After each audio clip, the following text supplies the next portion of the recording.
Here's what's coming up on the world today. 85-year-old woman released by Hamas recounts her experience with the militants. French President Emmanuel Macron makes a visit to Israel, proposes an international coalition fighting against Islamic State in Iraq and Syria to include fight against Hamas.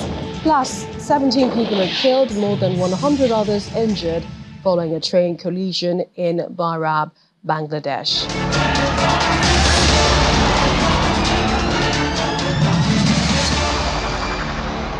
A warm welcome to our viewers here in Nigeria and around the world. I'm Millicent Walker in Lagos. A vigil is being held for children killed by Israeli airstrikes in Gaza in central London. Those attending have the names of the children on the palm of their hands. They are emulating children and adults in Gaza who began having their names written on their hands and bodies in order to be identified in case of being killed in the conflict. Israel has laid siege to Gaza for more than 2 weeks. Some supplies reached the territory over the weekend, though no fuel, and Israel has accused Hamas of stockpiling it. Meanwhile, air raid sirens have gone off in central Israel after Hamas launched rockets at Tel Aviv in the last few minutes. The Israeli emergency services say no injuries have been reported so far in Israel's second largest city or elsewhere, other than some people slightly hurt while heading for shelter. The UN's agency looking after Palestinian refugees has warned of a potential end to its aid work in the Gaza Strip. Late Monday, the armed WINF of the Hamas militant group released 2 Israeli women on health grounds. As sources say, the United States has advised Israel to hold off on a ground assault in the Gaza Strip. A video distributed by Hamas is set to show militants walking with 2 women hostages, Nurit Cooper and Yocheved Lifshitz, towards a Red Crescent vehicle ahead of their release. Lifshitz, 85 years old, later spoke to the press outside the Tel Aviv hospital about her experience with the militants. Her daughter Sharon interpreted for her. She recounted being beaten by militants as she was taken into Gaza on October the 7th, but was treated well during her 2-week captivity in the Palestinian enclave. Well, French President Emmanuel Macron has been in Israel today, where he proposed an international coalition fighting against Islamic State in Iraq and Syria be widened to include the fight against Hamas in Gaza. President Macron stressed that France and Israel share terrorism as their common enemy, but gave little detail on how the US-led coalition of dozens of countries could be involved. Mr. Macron also warned against the risks of a regional conflict, stressing the fight against Hamas must be without mercy, but not without rules. The Israeli Prime Minister, Benjamin Netanyahu, vowed to destroy Hamas, calling his country's fight against it a test for the West and for civilization, warning that the devastation unleashed by Israel, if Hezbollah were to enter the conflict in a significant manner, will be unimaginable. Well, President Macron also met with Israeli opposition leader Yair Lapid during a tour of Jerusalem. Then he met with Israeli War Cabinet Minister Benny Gantz. He stressed that France and Israel view terrorism as their common enemy, but gave little detail on how the US-led coalition of dozens of countries could be involved. He also took the time to meet with families of victims of Hamas attacks in Israel, chatted with them about relatives who had been kidnapped or are missing or dead. In the meantime, the situation in Gaza appears to be worsening as Israeli airstrikes dismantle Hamas militants in the Strip and the death toll rises. Hundreds of people are also searching for survivors under the rubble in Khan Yunis. Israeli airstrikes have continued pounding the Gaza Strip, hitting a popular cafe in Khan Yunis and a restaurant in bustling market area as people were buying food.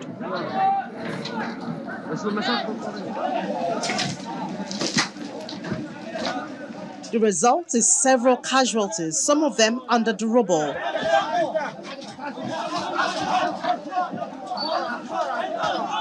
The Israeli Defense Forces have warned more than 1 million residents of the northern part of Gaza to move south for their safety. And the United Nations says more than half the enclave's population is now internally displaced. Scores of people sift through the rubble looking for survivors, some recovering bodies of dead relatives and loved ones, asking what they have done to deserve this. In some instances, some have survived, but not without injuries. Dozens were rushed to a hospital in Khan Yunis following the strike on the south of Gaza. Men and young children were carried in people's arms or stretchers from ambulances or in private cars, which were used to take people to the hospital.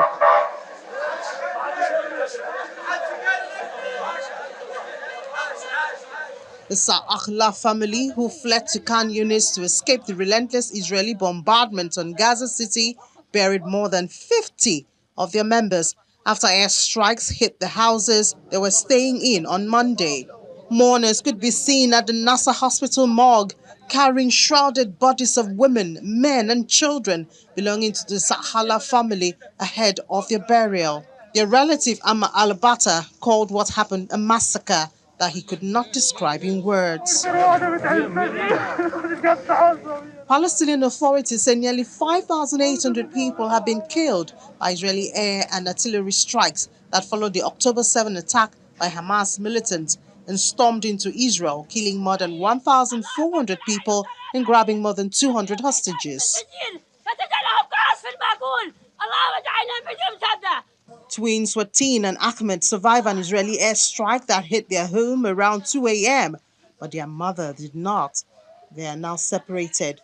Watin with her aunt being treated for injuries at hospital and Ahmed sent to stay with relatives. As Watin lies in a hospital bed, her aunt, Allah Abu Makhaima, says she does not recognize her or her father. وتين وأحمد طفلين برضعوا. Amidst the bombings, hospitals and health facilities are overwhelmed with the number of wounded they've been attending to on a daily basis. The Indonesian hospital in Beit Lahai is said to be currently facing a shortage of fuel necessary for operation, with its director warning their reserves are about to run out. Atif Al-Khalut has appealed to the world and humanitarian organizations to provide fuel to the northern Gaza Strip. He says the hospital has been without electricity for 17 days and has had to rely on generators, consuming approximately 2,000 liters of diesel every day, which is part of their strategic reserves that could be depleted at any moment. The United Nations World Food Programme has warned of a deteriorating crisis in Gaza, with conditions among the worst the organization had ever seen. We know that people are in desperate need of water, desperate need of food, desperate need of all those things that are primary for your survival. And yet the crisis continues without our ability to reach them.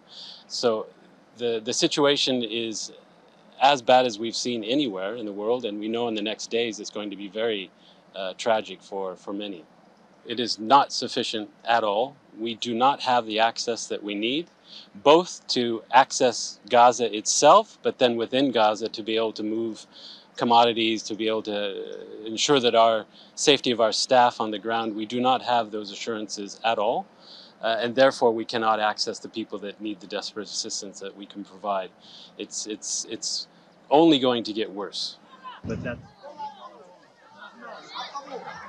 In the meantime, volunteers in Gaza offer charity food for Palestinians who were able to flee their houses due to the Israeli airstrikes and are now taking refuge in a UN-run school in southern Gaza. They've been collecting donations from Palestinians outside Gaza and Palestinians in the diaspora. More than 1 million people lived in the north of the Gaza Strip, and hundreds of thousands have gone southwards to cram into temporary refuge, despite unremitting air and artillery strikes also hitting the southern areas they fled to. Well, geopolitical analyst Edward Ogpa has called for both sides to ceasefire, considering the casualties, and sit at the negotiating table to decide on their futures together. He also suggested other actors, such as the United States, are complicating the situation due to national interest. This is the creation of Israel back in 1940-something. You know, there's been all kinds of proposals, a two-state solution. Israel has resisted that. You know, Palestinians claim this is their homeland.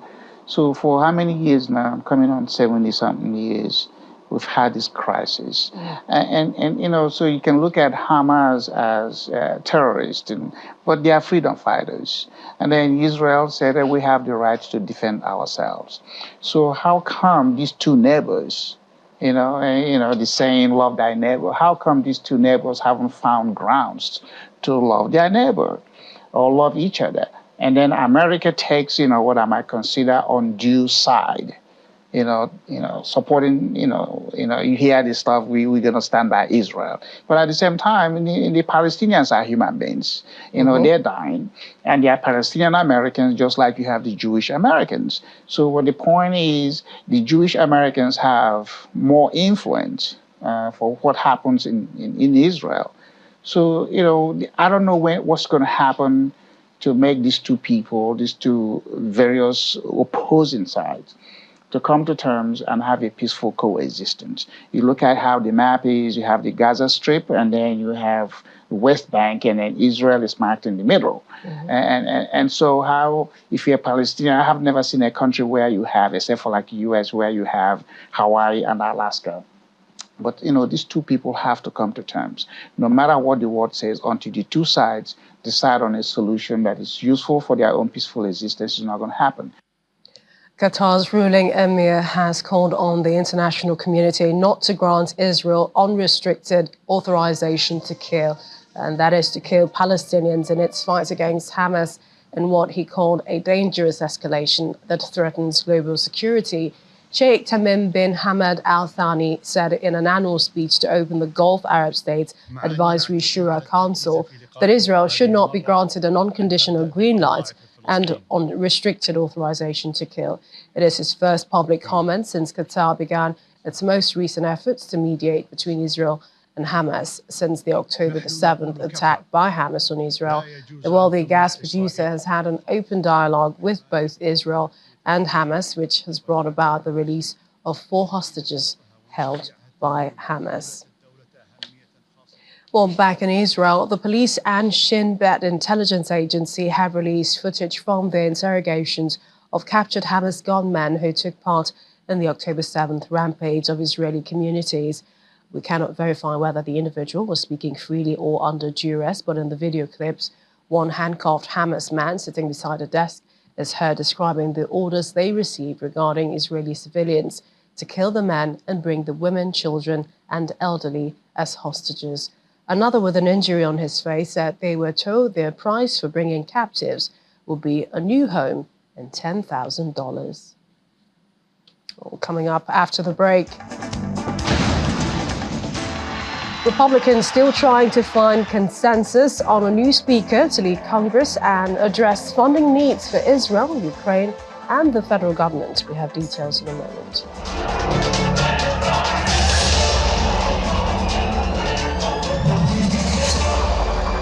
Welcome back. US President Joe Biden said he and Pope Francis spoke recently about the Israel-Hamas war, and both seemed on the same page regarding the best way to assist in the ongoing conflict in Gaza. The Vatican earlier said the call, which lasted about 20 minutes, focused on conflict situations in the world and the need to identify paths to peace. Pope and I are on the same page. He was very, very interested in what we were doing to deal with some of the crises that we're facing, particularly in Israel this time around. And I laid out to him what the game plan was, how we thought we should be providing the kind of assistance to Israel that needed. And the Pope was across the board supportive of what we're doing. US President Joe Biden there. In the same vein, the White House says the Biden administration wants to ensure safe passage for people out of Gaza. And this is coming from the White House National Security spokesman, John Kirby, who adds that the US and Israeli officials have had frank discussions about Israel's pending Gaza ground invasion, but says the timing and other details were ultimately up to Israeli officials. Mr. Kirby says humanitarian assistance is critically important and supplies need to make it into the region soon and as much as possible.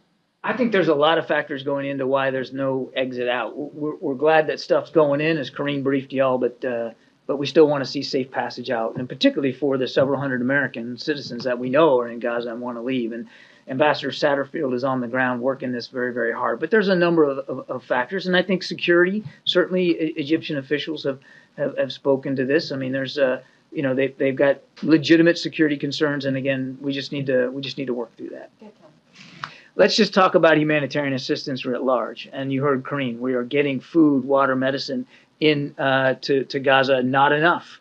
I mean, there's been, I think, 3 convoys, some little less than 60 trucks. That's a good start, but it is just a start. We want to see it keep going. And I think over coming days, you're going to continue to see convoys of trucks getting in.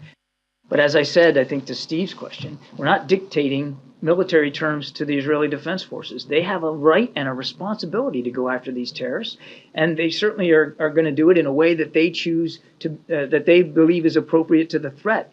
We're definitely going to support them in terms of providing the capabilities for them to continue to prosecute Hamas terrorists. In fact, security assistance has continued to flow over the course of the weekend, and it will.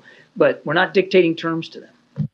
Republican presidential candidate and former U.S. President Donald Trump on Monday said at a campaign event in New Hampshire that he once re-elected president then. He says we will stop World War III and criticized President Joe Biden's handling of the Middle East conflict.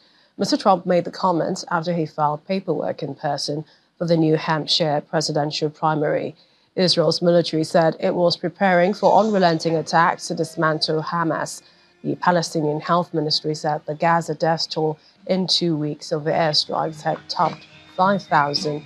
In public, the United States has stressed Israel's right to defend itself, but 2 sources familiar with the matter said the White House, Pentagon, and the State Department have stepped up private appeals for caution in conversations with Israelis.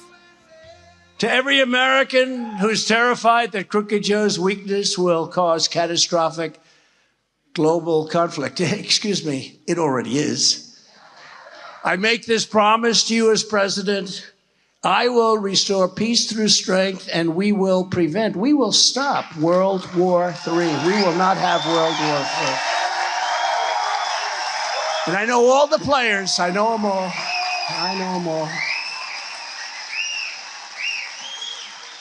Because it was Joe Biden with his weakness and what he did with Iran and others that caused the attack on Israel. That's very simple. They would have never attacked. They would have never attacked Israel. Never. Russia would have never attacked Ukraine. You wouldn't have inflation. You wouldn't have any inflation right now. It was energy that went up like skyrocketed. He stopped it. Just no more. Let's have everything. Thank you. Unlike Joe Biden, I will stand with our friend and ally, the State of Israel, 100%. We'll stand with them 100%.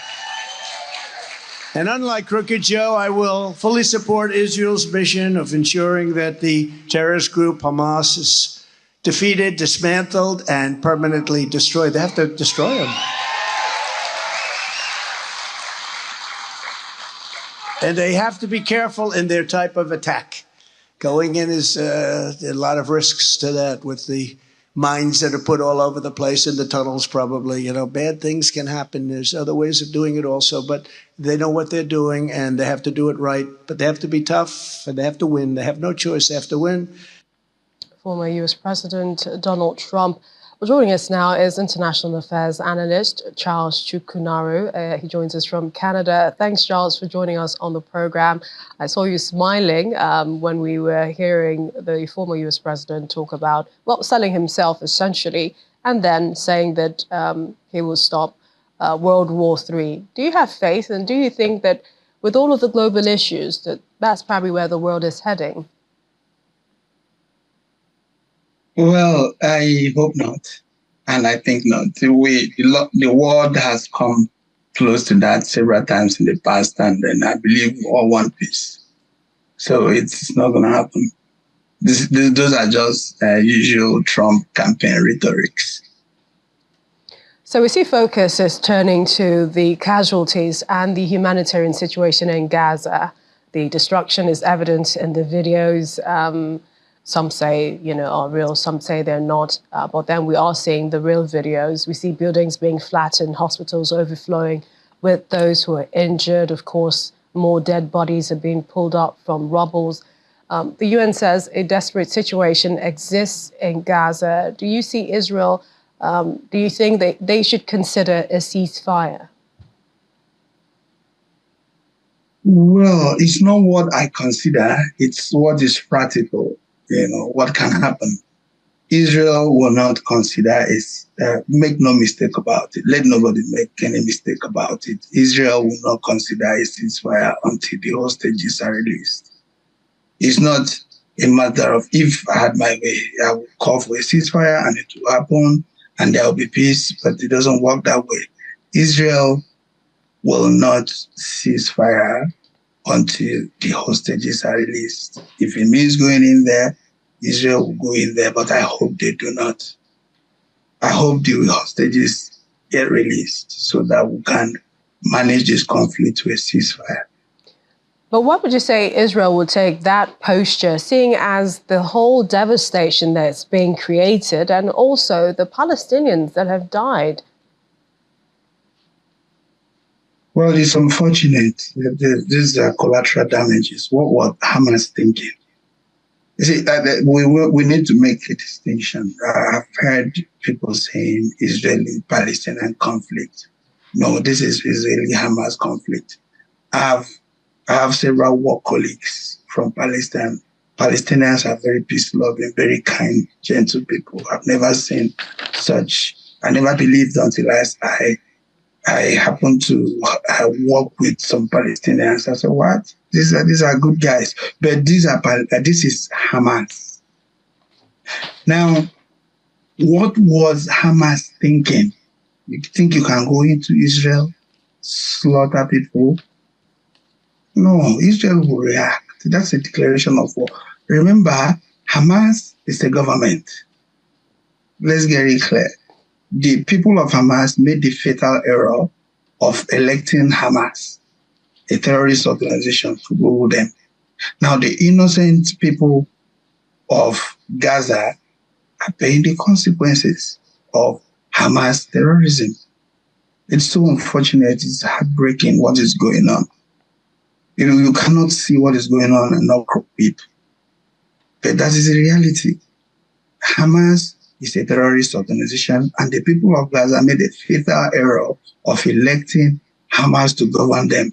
Hamas conducted the most dastardly terrorist attack on Israel, which amounts to a declaration of war, and Israel is at war with Hamas. And in war, there are collateral damages, and the Ben-Gurion doctrine of massive retaliation strategy, or retaliatory strategy, if you like, is what you see playing on. I'm happy that Israel is delaying going in. So I call on the mediators, especially Egypt and Qatar, to put pressure on Hamas to release those hostages before Israelis go in. They're not going to stop bombing. And if those hostages are not released, they will go in. Make no mistake about it. But so far, we've seen 4 hostages released. Isn't that effort enough? And this is to perhaps convince Israel to cease fire. Israel did not even acknowledge that. The 2 elderly women, why would they go and take 85 years and 79 years old woman? I heard the Hamas spokesperson yesterday saying they did that on humanitarian grounds. The hostages are guests. They are not hostages. Why would you go to a country, take 85 years, 87, 79 years children, and then take them to your country and say they are guests after slaughtering those you can slaughter? We don't even know how many people for the first time, the Israeli Mossad, the intelligence agency, failed. They don't even know how many hostages have been taken. The The numbers keep increasing every day from 150 to 199 to 200. Now we are looking at 224. Okay, with the 4 that is released, there's 220 remaining. There could be more. Well, they don't even know. This took Israel unawares, and they are not happy about it. And they will not hesitate to release or to unleash every arsenal at their disposal to recover the hostages, dead or alive. So let's nobody make any mistake about it. It's not a matter of what I consider or what I want. I want peace. I don't want anybody killed. But this is the Ben Gurion doctrine of massive retaliatory strategy. Israel is ready to go in there and bring them back dead or alive. So talking about the four hostages that were released, they should release all.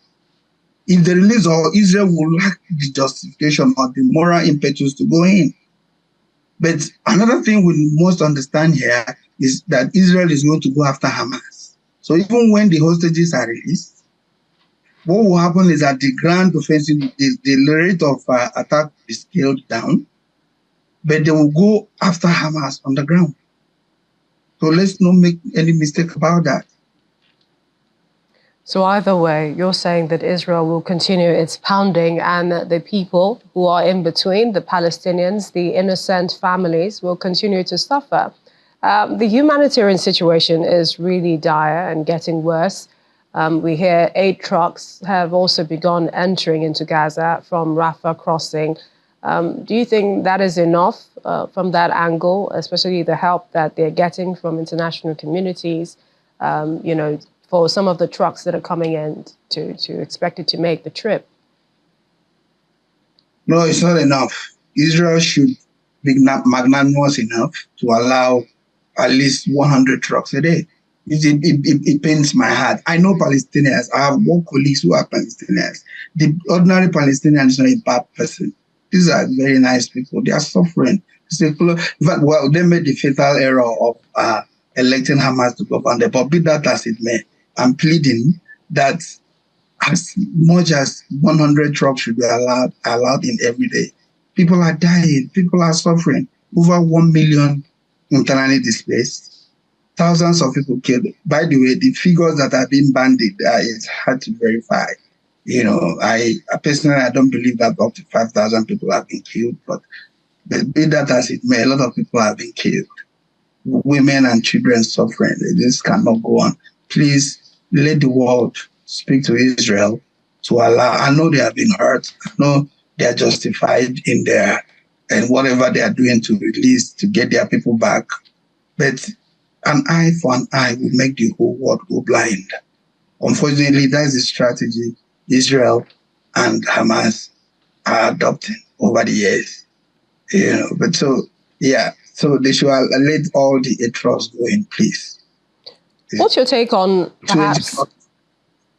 Sorry about that. What's your take on what some other perhaps geopolitical analysts have said earlier on the program, the role that the United States have had to play? One, for example, said that they appear to be complicating the issues, and that's due to their own interest.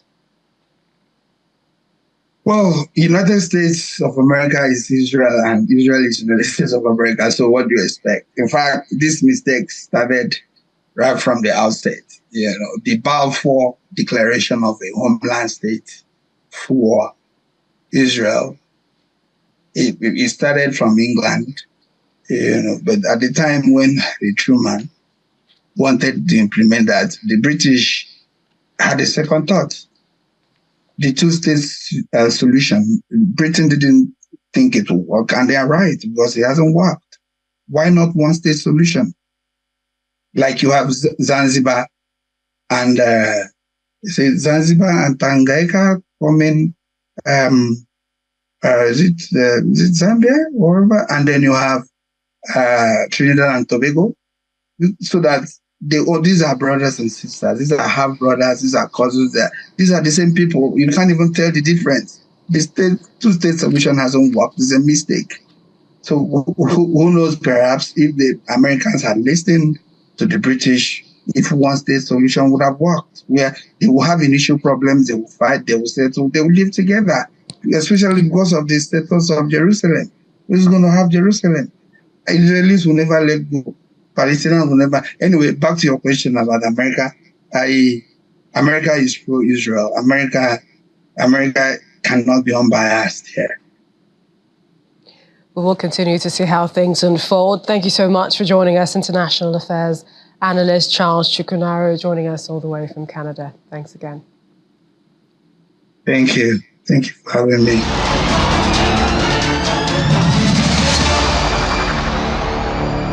Away from the situation there in the Middle East, Republicans in the U.S. House of Representatives today narrowed their options as they tried to fill a leadership vacuum that has paralyzed the chamber for 3 weeks and left Congress unable to tackle urgent funding requests for Israel and Ukraine. The chamber's number 3 Republican representative, Tom Emmer, won the most votes in the first round, but failed to secure a majority, that's according to lawmakers. Republicans are aiming for a candidate who can secure 217 votes from their 221-member caucus, a high bar intended to ensure that they can elect a speaker without relying on Democratic votes. Representative Mike Johnson, who is running as a consensus candidate, received the next highest vote total after Emmer, followed by Representatives Byron Donalds, a member of the party's hard right faction. Earlier, they were optimistic about choosing a new speaker today. Look, my pitch is very simple. This is going to be a process where it's member-driven, not speaker-driven. We need to get back to work, secure our border, fund our government responsibly, and hold this administration accountable. And last but not least, our members, we got to be focused on purpose and mission. That's it. Have you spoken to former President Trump, and are you expecting him to endorse you? I spoke to the president. I think the president is going to watch us through our process. I think he's going to be happy with who's going to be the next Speaker of the House. And I think, that's what's going to happen. Do you want his endorsement, and what difference could that make? Listen, I love the president. He has supported me. Of course, I've endorsed him. But right now, this is going to be a process of and by the members. And I think we're going to be done pretty quickly. Yes, sir. Do you have a friend? He's someone that I've worked with closely since he's been in Congress. Obviously, I nominated him on the floor of the House in January. We've talked at length about what he would like to try to do to move the conference forward. And so the rim I support behind Byron. There's a lot of good candidates, but I'm supporting Byron. Well, I thought our candidates did a great job. I was most heartened by those who wanted to advance single subject spending bills rather than link disparate issues like Ukraine funding and Israel funding together. But there was a unifying moment we had on the last question that I was honored to ask. I asked which of the candidates would support the prompt full release of the January 6 tapes to the public, and every single one of the candidates said they would do that. So if nothing else, this process will bring about that outcome that we were not able to obtain from the prior speaker. Do you think we're going to have a speaker tomorrow night? We might. We had some great candidates in there, and we'll go from this current group down to our designee. Well, geopolitical analyst Edward Okpa also had something to say about the race to speakership in the U.S., which will help steer U.S. direction on Israel, Ukraine, and the U.S. government. Himself a Republican, he's confident of a decision being made soon. Well, if you look at the map before 1948, there was no Israel. I know. The global map, there was no Israel. So the Palestinians say, hey, we've been here before you came up. You are literally brought in, into our own homeland, and now you want to push us to where you have pushed us. Just like you look at the Native Americans and the Europeans who came. Most people don't know it. Native Americans in America live in reservations. In fact, they have a separate department in Department of the Interior, Indian Affairs. So maybe that is why they don't see anything wrong with the situation with Israel, because the Western Europeans who settled in America. China's foreign ministry has called on the United States to work together to expand practical cooperation and manage differences to restore healthy bilateral ties. The ministry also confirmed that Chinese Foreign Minister Wang Yi will visit the U.S. from October the 26th to the 28th. Wang will visit Washington and meet with U.S. Secretary of State Anthony Blinken and President Joe Biden's National Security Advisor, Jake Sullivan. Officials said they declined to say if he will meet with Mr. Biden as well.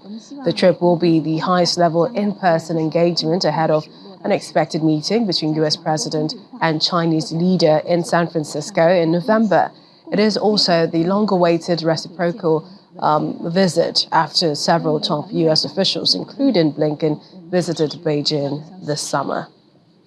One person has died and another injured after shelling in Russian-controlled Ukrainian city of Donetsk, and that's according to Russian-installed mayor of Donetsk, Alexei Kulomzin, blaming it on Ukraine. 2 districts were hit by the shelling, with some of the missiles exploding near the city's main train station. According to local investigative committee, the shelling was carried out using presumably AGM-88 HARM anti-radar missiles, fragments of which were found at the site. There has been no official statement on the shelling from Ukrainian officials. And German Chancellor Olaf Scholz has looked beyond Ukraine's war against Russia's invasion, saying he wants to place European Union support for Ukraine in a sustainable footing by the end of the year to help Kyiv on its path to joining the bloc.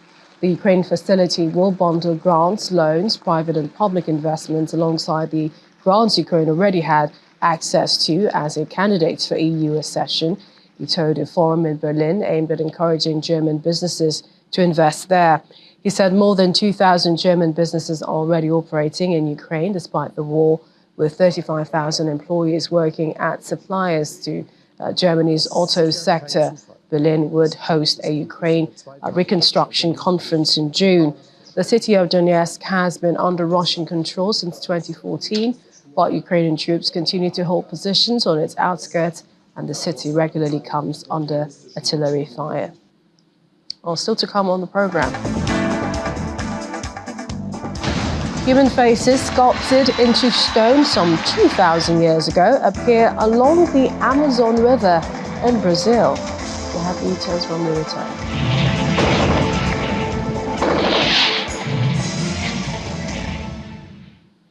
We continue here in Africa, where last week the Nigerian community in South Africa convened in Sandton, Johannesburg, to deliberate on matters that affect them in the diaspora. The gathering was organized by Nigerian Lives Matter in collaboration with Nigerian Spice, and it brought together eminent speakers, academics, influential community figures. They collectively addressed the pressing issues that have been impeding the realization of a cohesive Nigerian society. Our South Africa correspondent, Innocent Samosa, has more. It was another opportunity for the Nigerian community in South Africa to ventilate on issues impacting them. Speakers highlighted Nigeria's rich and diverse cultural history, emphasizing the challenges that arose from its colonial past. The name Nigeria, where does the name Nigeria comes from? Who conceptualized the name Nigeria? How do we come together as a country? We need to realize it is always important for us to have historic perspective when there's a problem in a particular country, to be able to determine where the problem comes from. This is the first one. It's coming in series, and we continue doing it. Because Nigerian Life Matter, Nigerian Spies is just a movement. We are not an organization, but an NGO that moves. But what are some of the long-standing issues? What is actually affecting Nigeria within the community is tribal. We don't love ourselves. We have experience of this thing you just talk about in Eswatini as well, you know. We left our various countries to meet ourselves in different parts of the world. We don't actually know ourselves, but coming here, we interact to each other. But when it comes, everybody wants to become president. Everybody is fighting for power. The conference didn't just focus on the challenges, but also proposed possible solutions to achieve the one Nigeria. We need to hold people accountable for their offenses. I believe that if you see a Nigerian doing wrong, you take it to the consulate. The consulate should deport him. You should not wait for the South African government or the South African police to arrest him. We should be able to report ourselves to the consulate and get the consulate to deport the person. We can't continue to sit down here and watch people commit crime and cover up for them. We should see beyond ourselves. We should start looking for the qualities in what qualities would you like to see in a leader? Do I see it in that man? irrespective of his ethnic group. And if I see it in that man, I support him. That's where it should be. And it means I respect you. Well, for now, the dialogue continues, and the dream of united Nigeria and the diaspora remains a work in progress. From Johannesburg, South Africa, Innocent Simosa, Channels Television News. Non-communicable diseases are on the rise globally. Among them are cardiovascular diseases, which is the leading cause of death, taking as many as 17.9 million lives in a year. Statistics in Nigeria are murky, no thanks to insufficient data, but experts say the figures are on the rise. Duchess Hospital in Lagos, Nigeria, in partnership with Save a Heart Foundation from the UK, is taking down those numbers with subsidised open heart surgeries as it marks its 2nd anniversary. In this conference, members of Duchess Hospital and Save a Heart Foundation are announcing greatly subsidized open heart surgeries, even though many have already been performed. The candidates were selected after a bit of sleuthing. Dr. or Professor Bode Falashe and I, many months ago, hatched a plot to create what we call a public service waiting list initiative. And that really is what is at the heart of all of this.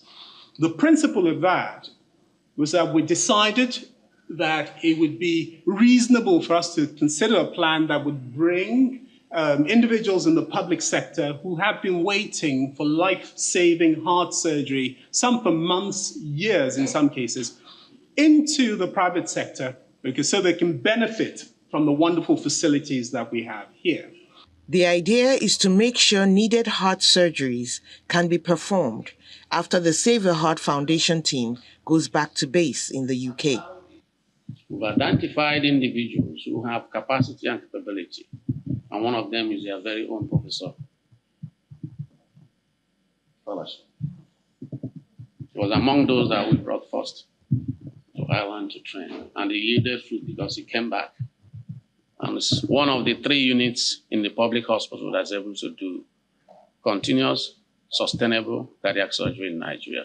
Open heart surgery is a procedure used to treat heart diseases caused by congenital factors, inappropriate diets, and high blood pressure, among other things.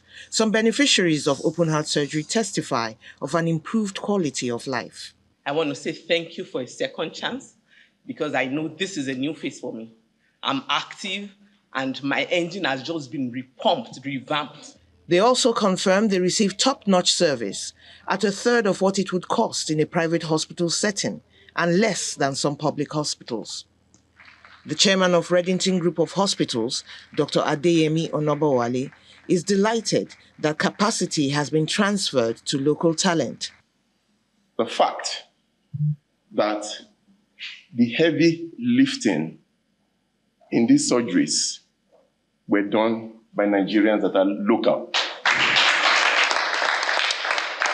And we have to thank you for this transfer of knowledge and skill. This is what we need in Nigeria today. If we take one thing home, please spread the word. There is cardiac surgery in Nigeria, and it is affordable.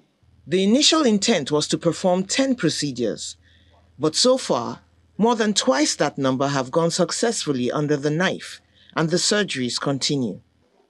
Duchess plans to continue harnessing the power of collaborations with public hospitals and non-profit organizations like Save a Heart Foundation to bring world-class care to people at an affordable price. Mary Alale Yusuf, Channels Television News. Away from Africa, we head to Germany's North Sea coast, where 1 person has died, 4 others missing after 2 cargo ships collided. 2 of the 7 crew members on board the British flag Verity sank after the accident were rescued. Rescue efforts are continuing, and the German Coast Guard said divers were searching the shipwreck on the seafloor for signs of life. The Verity reportedly collided around 5 p.m. local time Tuesday. The Verity was on its way to the UK carrying steel from the northern German city of Bremen to Immingham in Lincolnshire when it collided with the Polsea. which had departed from Hamburg on a journey to La Coruña in Spain.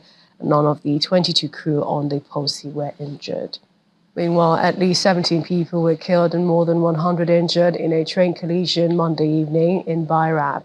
According to media reports citing police and officials, a cargo train crashing into a passenger service around 80 kilometers northeast of the capital, Dakar. 2 passenger carriages derailed as a result. Footage features workers with the railway company and rescue teams removing the wreckage during the night. More than 50 wounded people were reportedly sent to different hospitals, while it was not immediately clear how many remained trapped. Railway services have reportedly been suspended throughout the region. Criminal groups set at least 35 buses on fire in the Brazilian city of Rio de Janeiro Monday, according to the industry group that represents bus companies, after police killed a crime boss in an operation. The attacks on buses were concentrated in the west of the city, where rival criminal groups are fighting for territorial control. They came after a police operation that killed the nephew of the leader of the state's largest militia. And that's coming from the police. Rio's so-called militias, often composed of current and former police officers, have become one of the region's largest security threats. Originally set up as self-defense forces for poor neighborhoods blighted by drug gangs, they now have metastasized into criminal outfits operating in multiple different rackets. Industry group Rio Own Bus said 20 of the vehicles were city buses, 5 were part of the city's rapid transit fleet, and the remainder were chartered or tourism buses. And human faces sculpted into stone up to 2,000 years ago have appeared on a rocky outcropping along the Amazon River since water levels dropped to record lows in the region's worst drought in more than a century. Some rock carvings had been sighted before, but now there is a greater variety that will help researchers establish their origins. That's from archaeologist Germain de Santa Oliveira. Now, one area shows smooth grooves in the rock, thought to be where indigenous inhabitants once sharpened their arrows and spears long before Europeans arrived. The rocky point is called Ponto das Laias on the north shore of the Amazon, near where the Rio Negro and Solimões rivers join. And finally on the program, the world's oldest dog has died at age 31 in Portugal. And that's coming from the Guinness World Records. Bobby, a purebred Rafeiro Alentejano, who spent his entire life in the village in central Portugal, was only 31 years, 165 days old. He broke a record held since 1939 by an Australian cattle dog that died at 29 and 5 months. Bobby's breed, which traditionally has been used as sheepdogs, usually has a life expectancy of 12 to 14 years, was declared the world's oldest dog in February this year.